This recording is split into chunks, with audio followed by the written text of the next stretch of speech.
من فضلك من فضلك بسرعه، من فضلك، انا والدي تعبان، عنده ضيق نفس، عايز البخاخه، بس للاسف انا مش عارف شكلها ايه، بابا مش عارف يحدد الله يرحمه شكلها ايه.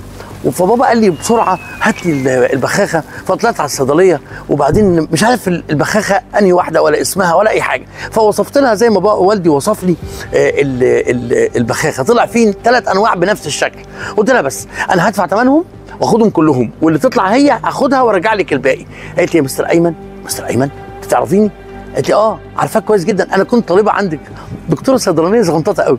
وقالت لي خد الادويه، شوف اللي يناسبك ورجع الباقي، ما تدفعش حاجه.